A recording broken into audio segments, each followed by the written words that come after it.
ఈ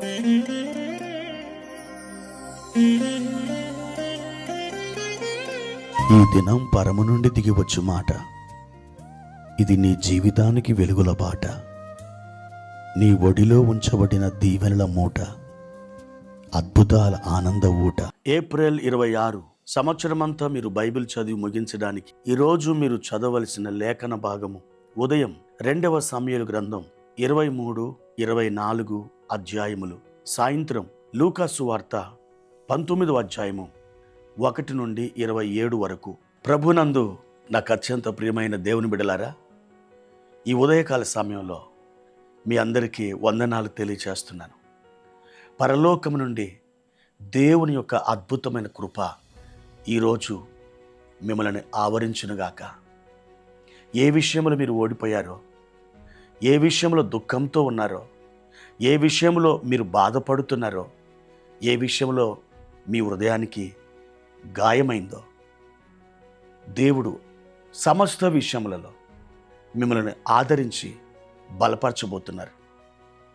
నిశ్చయంగా ఆయన తన కార్యమును మీ కొరకు జరిగించనై ఉన్నారు. మీరు నిరీక్షణతో ఎదురు చూడండి. మన దేవుడు సమస్తమునకు కర్త అయిన దేవుడు. అవును, అన్నింటికీ మూలం ఆయనే, ఆద్యుడు ఆయనే. ఆయన ద్వారా సమస్తమును నిర్వహించబడుతున్నాయి. ఆ మాటకొస్తే నీవు నీ కుటుంబం దేవుని చేతనే నడిపించబడుచున్నది. దేవుడే పరిపాలిస్తున్నాడు. ఆయన మీ ఇంటికి మీకును కర్తయ్య ఉన్నాడు, మూలమై ఉన్నాడు. ప్రియ దేవుని బిడ్డలారా, పరిశుద్ధ గ్రంథంలో ఆయన గురించి ఏ విషయాల్లో కర్తయ్య అని పరిశుద్ధాత్మ దేవుడు సెలవిస్తున్నాడో లేఖనాలలో నుండి మీకు తెలియచేస్తాను. జాగ్రత్తగా మీరు ఆలకించండి.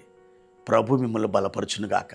న్యాయాధిపతుల గ్రంథం 6వ అధ్యాయము 24వ వచనములో గిద్యోను ఒక పేరు పెట్టాడు దేవునికి. ఆ పేరు సమాధానకర్త. అవును, దేవుడు నీకు సమాధానకర్త అయి ఉన్నాడు. సమాధానకర్త లేకుండా ఒక వ్యక్తి కానీ, ఒక కుటుంబాన్ని కానీ, ఒక సమాజమును కానీ, ఒక గుంపుకు కానీ ఏమాత్రం సమాధానం దొరకదు. సమాధానకర్త అయినటువంటి ప్రభువుని మీరు గనక కలిగి ఉంటే మీ జీవితం అంతటిలో గొప్ప సమాధానాన్ని మీరు అనుభవిస్తారు. ఆదికాండం 14వ అధ్యాయము 19వ వచనం మరియు 23 వచనాలలో దేవుని గురించి రాయబడింది. ఆకాశమునకును భూమికిని సృష్టికర్త అయిన దేవుడు. అవును, ఆయన ఆకాశాన్ని చేశాడు, భూమిని కలుగజేశాడు. ఆయన ఆకాశానికి భూమికి ప్రభువై ఉన్నారు. ఆయన ఎంత గొప్ప దేవుడో మీరు ఒక్కసారి ఆలోచన చేయండి. ఒక్క మాటతో ఆకాశాన్ని భూమిని ఆయన సృష్టించాడంటే నీ సమస్య ఏ పాటిది? దేవుడు నీకు సహాయం చేయలేడా? నీ జీవితంలో ఒక నూతన కార్యాన్ని తలపెట్టలేడా? తప్పకుండా నీ జీవితంలో జరిగించగలడు. అటువంటి సమర్థుడు. అయితే నీవు విశ్వాసాన్ని కోల్పోకూడదు.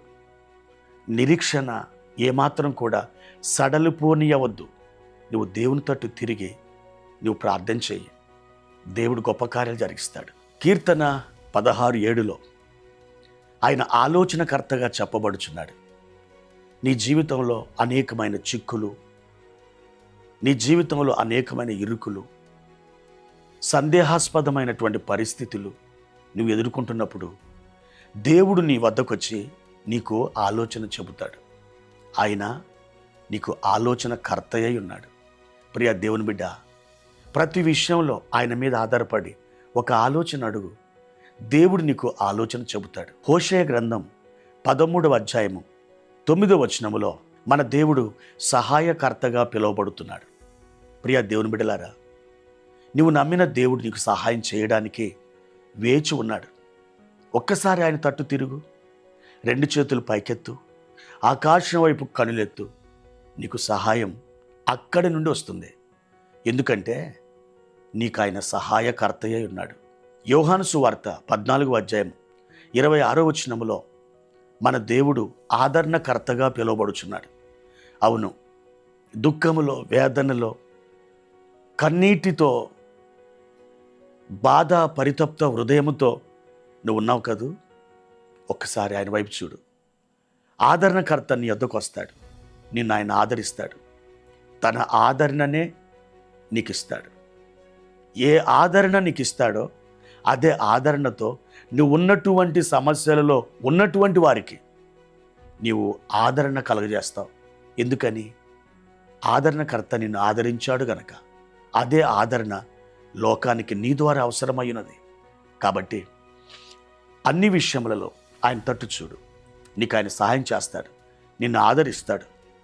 ఆయన అన్ని విషయాలలో నీకు తోడై ఉండి నీకు ఆలోచన చెబుతాడు. ఏమాత్రం కూడా నువ్వు దుఃఖించవద్దు, బాధపడవద్దు. నీ దేవుడు నీకు ముందుగా ప్రయాణం చేస్తున్నాడు. నీకెల్లప్పుడూ జయమే. ప్రార్థన. పరిశుద్ధుడా, ప్రేమ కలిగిన తండ్రి, మీ ఘనమైన శ్రేష్టమైన నామానికి వందనాలు. ఈ ఉదయకాల సమయంలో మా ప్రియులను జ్ఞాపకం చేసుకునండి. వారిని ఆదరించండి, వారికి సహాయం చేయండి, వారికి తోడుగా ఉండండి. ప్రభువా, వారి సమస్యల నుండి వారిని విడిపించండి. మీరే అన్ని విషయాల్లో బలపరిచి దీవించి వర్ధిల్ల చేయమని మా ప్రభు అయిన యేసుక్రీస్తు నామమున ఈ ప్రార్థన అడిగి వేడుకుంటున్నాము తండ్రి. ఆమేన్.